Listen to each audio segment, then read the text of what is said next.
అందరికీ నమస్కారం. నా పేరు రమ. ప్రేమ ఎంత మధురం 8వ భాగం. రచయిత పున్నాగవల్లి తాన్య గారు. అదేంటమ్మా, మీ ఇంట్లో ఏనాటి నుండో పనిచేస్తున్నాను, ఇప్పుడు నా మీద అపవాదు వేస్తున్నారా?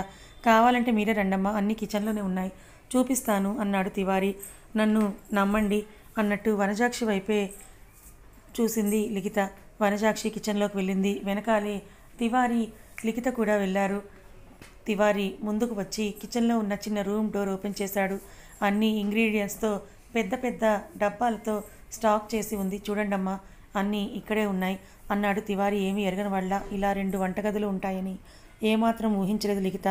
ఎదరగా కనిపిస్తున్న వంటగదిలో మాత్రమే ఇందాక చూసింది. అక్కడ ఏమీ కనిపించకపోవడంతో తివారిని అడిగినా అతను సరిగ్గా సమాధానం చెప్పలేదు. అసహ్యంగా లిఖిత వైపు చూసింది వనజాక్షి. చి, లేబర్ మనుషులు, లేబర్ బుద్ధులు ఎప్పటికీ మారవంటూ తివారి వైపు చూసి, ఆఫ్టర్నూన్ మా ఫ్రెండ్స్ వచ్చేసరికి ఏ ఐటమ్స్ చేయాలో లిస్ట్ చెప్తాను, పైకి రా అని అంటూ వడివడిగా అడుగులు వేసుకుంటూ పైకి వెళ్ళిపోయింది వనజాక్షి. లిఖితకు కన్నీళ్లు ఒకటే తక్కువైపోయాయి. అలా శిలలా అక్కడే నిలబడిపోయింది లిఖిత. చేతి మీద ఎవరో తడుతూ ఉన్నట్టుగా అనిపించడంతో వెనక్కి తిరిగి చూసింది లిఖిత. ఈ ఇంట్లో క్యారెక్టర్స్ అందరినీ కూడా నువ్వు చూసావుగా, ఒక్కొక్కళ్ళు ఒక్కొక్క రకం, అలా అని బాధపడుతూ ఇక్కడే నుంచున్నావా ఏంటి అని అన్నాడు పరంధామయ్య. అలా ఏమీ లేదు తాతగారు, తప్పు నాదే ఉంది. కిచెన్ మొత్తం సరిగ్గా చూడకుండా వంట పదార్థాలు ఏమీ లేవని నేనే చెప్పాను, అందుకే అత్తయ్య గారు అంటూ ఆగి, అదే అమ్మగారు ఇలా అన్నారంది లిఖిత. చక్కగా అత్తయ్య గారని పిలవకుండా ఈ అమ్మగారు గిమ్మగారు ఏంటమ్మా అన్నాడు పరంధామయ్య. అచ్చాయమ్మ మాటలు గుర్తు తెచ్చుకొని మౌనంగా ఉండిపోయింది లిఖిత. అర్థమైందిలే, మా భార్యమని అలా పిలవమని అంటుంది, అంతేనా అన్నాడు పరంధామయ్య. అలా ఏమీ లేదులే తాతయ్య గారు అని అంది లిఖిత. సర్లే, ఈ ఇంట్లో నాకు తోడు బ్రతక మనిషివి నువ్వు తయారయ్యావన్నమాట అంటూ, యుద్ధం పూర్తిగా ముగియాలి అంటే మరి కాసేపు ఆగాలి, తర్వాత వాడి ఆఫీస్కి వెళ్దాం సరేనా అన్నాడు పరంధామయ్య. అమ్మో, ఇంకా ఇంట్లో ఎవరెవరున్నారో ఏమేమంటారో అని తన మనసులో అనుకుంటూ కంగారుగా భయంగా ఫేస్ పెట్టింది లిఖిత. అది గమనించిన పరంధామయ్య గారు, భయపడకమ్మా, ఇంకా కొత్త క్యారెక్టర్లు ఎవరూ లేరు, కానీ మా భార్యమని 1,00,000 ఒత్తులు నువ్వు చేయడానికని గుడికి వెళ్తుంది అంటే తిరిగి రావడానికి 2ో 3ో అవుతుంది, కాబట్టి మనం అప్పుడు వాడి ఆఫీస్కి వెళ్దామే అనుకో, మనం మళ్ళీ ప్రశాంతంగా అక్కడి నుంచి తిరిగి రావచ్చు అని అన్నాడు పరంధామయ్య. ఈరోజు వద్దులేండి తాతయ్య గారు, మరి ఇంకెప్పుడైనా వెళ్దాంలేండి వారి ఆఫీస్కి అంది లిఖిత. అదేంటమ్మా అలా అన్నావు? ఓ, మీ అత్తగారు నీ మీద అరిసిందని బాధపడుతున్నావా అన్నాడు పరంధామయ్య. లేదు తాతగారు, ఈరోజు అత్తయ్య గారి ఫ్రెండ్స్ ఎవరో వస్తున్నారంట, కాస్త వంట వరపుల సంగతి చూడాలి కదా, అందుకే మరొక రోజు ఎప్పుడైనా వెళ్దామని అంటున్నానంది లిఖిత. దానికోసం వద్దంటున్నావా? నువ్వు ఇంకా ఎక్కడో పాతకాలంలో ఉన్నావు లిఖిత. ఎలాగూ ఆ తివారి వంట జోలికి నేను రానివ్వడు, మీ అత్తగారు తన ఫ్రెండ్స్కి నిన్ను పరిచయం చేస్తుంది అని ఆశపడడం కూడా దండగా, కాబట్టి వాడు ఆఫీస్కి వెళ్దాం పద నడు అన్నారు పరంధామయ్య. పరంధామయ్య అంతలా చెప్పడంతో ఇక చేసేదేమీ లేక వసీకర్ ఆఫీస్కి పాయసం పెట్టిన బుట్ట తీసుకొని రెడీగా ఉంది లిఖిత. అచ్చాయమ్మ ఎప్పుడు గుడికి వెళ్తుందా అని ఎదురు చూస్తూ ఉన్నారు లిఖిత, పరంధామయ్య ఇద్దరూ కూడా.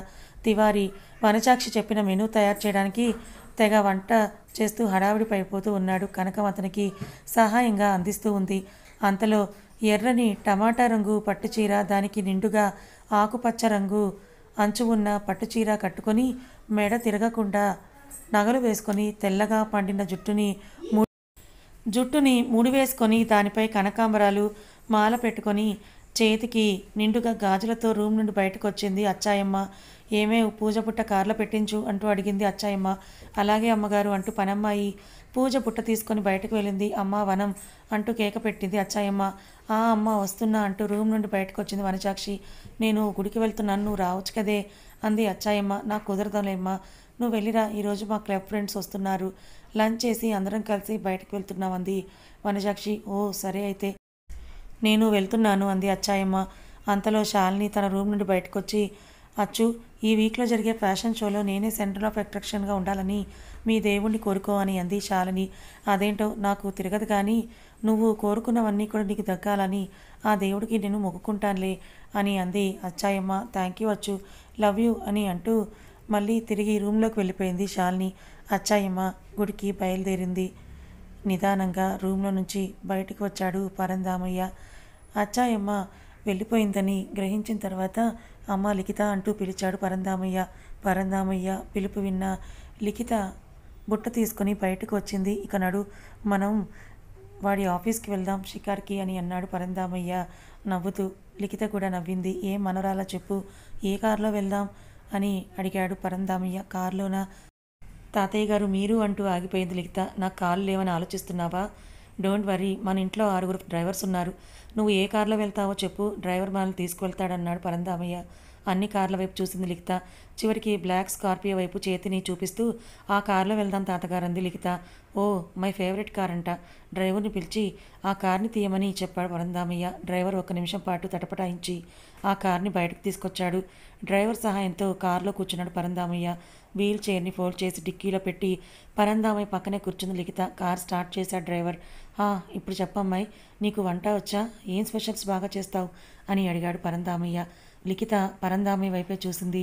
ఏంటి, ఎప్పుడు చూసినా ఈ ముసలాడికి తిండిగోలేనా అని అనుకుంటున్నావా నువ్వు నా గురించి అని అన్నాడు పరంధామయ్య. అలా ఏమీ అనుకోవటం లేదు తాతయ్య గారు. నాకు పెద్దగా మోడ్రన్ వంటలంటివి ఏమీ రావు, అదే ఆలోచిస్తున్నాను అని అంది లిఖిత. మోడ్రన్ వంటలా? ఓ, ఆ పాస్తాలు గీస్తాలు అంటారు, వాటి గురించేనా నువ్వు మాట్లాడుతుంది అని. నా దృష్టిలో అవి అసలు వంటలే కాదు. ఇప్పటి పులిహోర, బియ్యాన్ని, పరమాన్నం, బొబ్బట్లు, గారెలు, బూరెలు, అబ్బా చెప్తుంటేనే నోట్లోకి నీళ్ళు వస్తున్నాయి. అలాంటి కమ్మని వంటలు తిని ఎన్ని సంవత్సరాలు గడిచిపోయాయో లెక్కే లేదు అన్నాడు పరంధామయ్య. అవైతే కాస్తో కూస్తో బాగానే వండుతాను తాతగారు అంది లిఖిత. అమ్మయ్య, పోనీలే బ్రతికించావు. ఎక్కడ ఆ వంటలు అసలు తెలియవని అంటావేమోనని భయపడ్డానన్నాడు పరంధామయ్య నవ్వుతూ. ఇలా వాళ్ళ సంభాషణ కొనసాగుతుండగానే వసీకర్ ఆఫీస్ వచ్చేసింది. కార్ దిగుతూనే ఆఫీస్ వైపు చూసి అమ్మో, ఇన్నంతస్తులా అంది లిఖిత. ఇంతలో డ్రైవర్ రావడంతో ఇద్దరూ కలిసి పరంధామయ్య వీల్ చైర్లో కూర్చోపెట్టారు. మరి మీ ఆయనంటే ఏమనుకున్నావు? ఇదంతా వాడి సొంతంగా ఏర్పరచుకున్న సామ్రాజ్యం. దీనికోసం వాడు చాలా కష్టపడ్డాడు అన్నాడు పరంధామయ్య. ఓ అంటూ ఆఫీస్ బిల్డింగ్ వైపే చూస్తూ ఉంది లిఖిత. అంతలో ఎవరో ఒక వ్యక్తి వచ్చి పరంధామయ్యతో మాట్లాడుతున్నాడు. పరంధామయ్య అతనితో మాట్లాడుతూ, అమ్మా లిఖిత, నేను వస్తాను కానీ ఈలోపు నువ్వు వెళ్ళు, 9th ఫ్లోర్ అన్నాడు పరంధామయ్య. అలాగే తాతగారు అని అంటూ బిల్డింగ్ లోపలికి వెళ్ళింది లిఖిత. లిఫ్ట్లోకి డోర్స్ క్లోజ్ చేసి 9th బటన్ని ప్రెస్ చేసి 9th ఫ్లోర్కి వెళ్ళి ఆఫీస్లోకి వెళ్ళింది లిఖిత. అంత పెద్ద ఆఫీస్ లిఖిత ఎప్పుడూ కూడా చూడకపోవడంతో అంతా కొత్తగా భయంగా అనిపించింది ఆమెకు. ఆఫీస్ లోపలికి వెళ్తుంటే అక్కడున్న వాళ్ళలో కొంతమంది లిఖిత వైపే అసహ్యంగా, కొంతమంది ఆశ్చర్యంగా, మరి కొంతమంది హీనంగా చూస్తున్నారు. ఎండీకి సపరేట్ ఛాంబర్లో ఉంటాడని తెలియని లిఖిత అక్కడ ఉన్న స్టాఫ్లో వసీకర్ ఉన్నాడేమో అని ఒక పక్క నుంచొని చూస్తోంది లిఖిత. వాళ్ళల్లో వసీకర్ లిఖితకు కనిపించలేదు. అలాగని ఎవరిని అడగాలో కూడా తెలియలేదు లిఖితకు. లిఖిత రూపం, రంగు చూసి అక్కడున్న కొంతమంది ఆడవాళ్ళు తమలో తామే నవ్వుకుంటున్నారు. అంతలో అటుగా వచ్చి ప్యూన్ లిఖితను చూసి ఎవరు కావాలమ్మా నీకు అని అడిగాడు ప్యూన్. లిఖితకు ఏమని అడగాలో కూడా తెలియదు. అడుగుతూ ఉంటే అలా దిక్కులు చూస్తావేంటమ్మా, మీకెవరు కావాలో చెప్పు అన్నాడు ప్యూన్. లిఖిత నిదానంగా గొంతు పెగిల్చుకొని వసీకర్ గారు ఉన్నారా అని అడిగింది లిఖిత. ఓ పెద్ద సారా, వారితో నీకేం పని? అయినా వారిని కలవాలి అంటే అపాయింట్మెంట్ కావాలి కదా అని అన్నాడు ప్యూన్. నా దగ్గర అది లేదు మరి అని. వారిని కలవాలంటే ఎలా అని అడిగింది లిఖిత.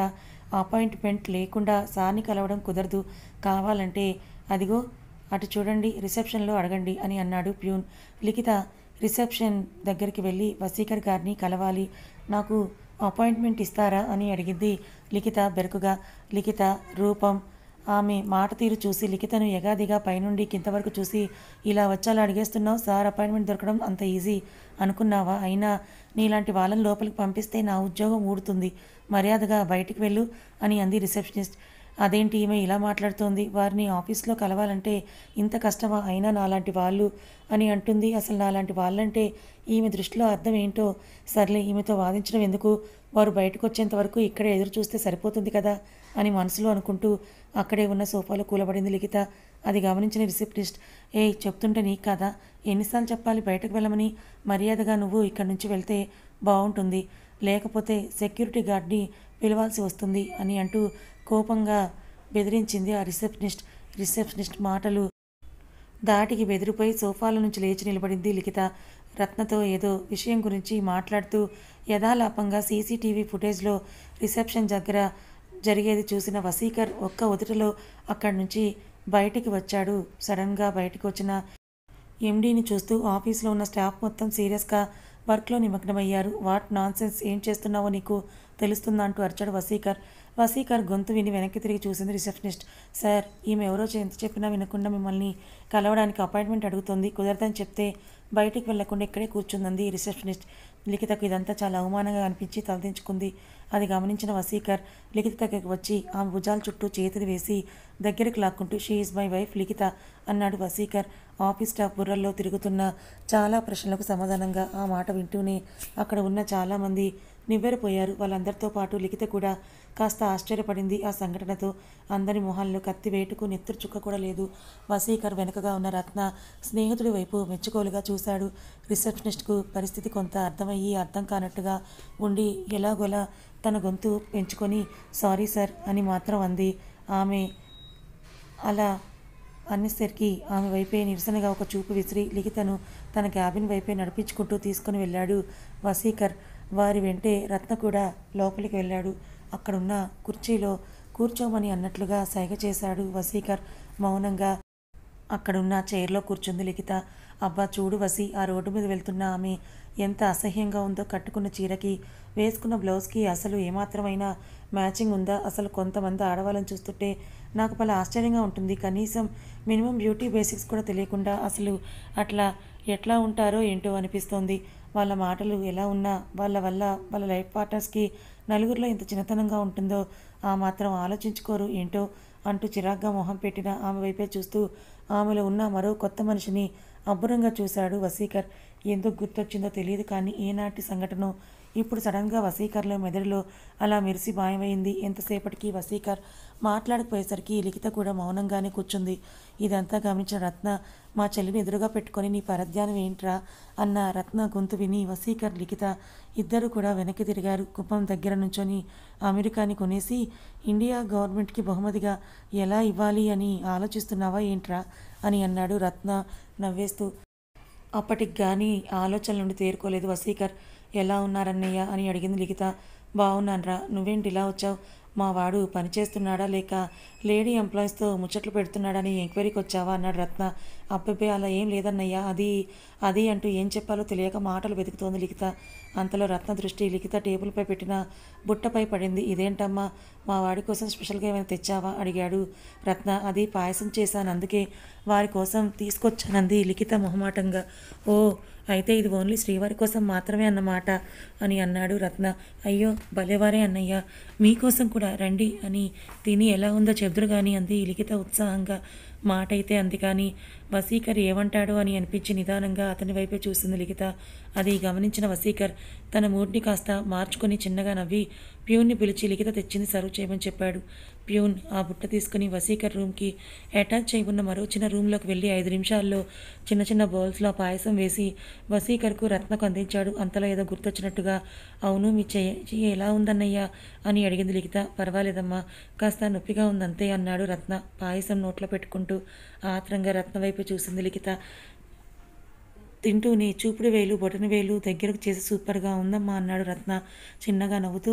వసీకర్ ఏం చెప్తాడో అన్నట్టుగా అతని వైపే చూసింది లిఖిత. వసీకర్ తినకుండా బౌల్ టేబుల్పై పెట్టి ఎటో చూస్తూ ఉండడం చూసి చిన్నగా నిరాశపడింది లిఖిత. వాళ్ళిద్దరిని గమనించిన రత్న అవును ఈరోజు మీ హెచ్ఆర్ శేఖర్ వచ్చాడారా అడిగాడు రత్న. సడన్గా రత్న అలా అడిగేసరికి కాస్త తడబడి గుర్తు చేసుకోవడానికి 2 సెకండ్లు ప్రయత్నించి వచ్చాడు, ఎందుకురా అడిగాడు వసీకర్. ఏం లేదు, అతనితో షేర్స్ విషయం మీద మాట్లాడాలి, మళ్ళీ దొరకడు, నేను వెళ్ళి తనని కలిసి వస్తానంటూ అక్కడి నుంచి వెళ్ళిపోయాడు రత్న. వెళ్తూ వెళ్తూ డోర్ క్లోజ్ చేసిన సౌండ్ విని లిఖిత వసీకర్ వైపే చూస్తూ మీరు స్వీట్ తినరా అని అడిగింది లిఖిత. ఇక ఆత్రం ఆగక ఎందుకు తినను, నాకు స్వీట్ అంటే చాలా ఇష్టం అన్నాడు వసీకర్. మరి పాయసం తినుకుంటూ పక్కన పెట్టేశారు ఎందుకు అడిగింది లిఖిత. ఇంటర్కామ్లో 1 అవర్ డిస్టర్బ్ చేయొద్దని మెసేజ్ చేసి సమాధానం కోసం అమాయకంగా తన వైపే చూస్తున్న లిఖిత వైపే చూస్తూ లేచి నించొని లిఖిత వైపే అడుగులు వేశాడు వసీకర్. అది గమనించిన లిఖిత గుండె వేగంగా కొట్టుకోవడం తనకే చిత్రంగా అనిపించింది. లిఖితను సమీపించి ఆమెకు దగ్గరగా వచ్చాడు వసీకర్. టక్కున తనకే తెలియకుండా అక్కడ ఉన్న చైర్ని గట్టిగా పట్టుకుంది లిఖిత. లిఖిత చెవి దగ్గరగా వచ్చి నువ్వు తినిపిస్తావేమో అని అన్నాడు వసీకర్. కథ ఇంకా ఉంది. మరి వసీకర్ నిజంగానే లిఖితని పెళ్లి చేసుకొని తన మీద ఇష్టంతో ప్రేమతో ఉన్నాడా, లేదంటే వసీకర్ మనసులో ఇంకేమైనా ఉందా? మరి వసీకర్ ఇంట్లో లిఖిత ఎన్ని కష్టాలు పడనుంది? లిఖిత వాళ్ళందరి మనసును గెలుచుకుంటుందా లేదా తెలుసుకోవాలనుకుంటే ఛానల్ని ఫాలో అవ్వండి. కథ నచ్చితే లైక్ చేయండి. Thank you so much.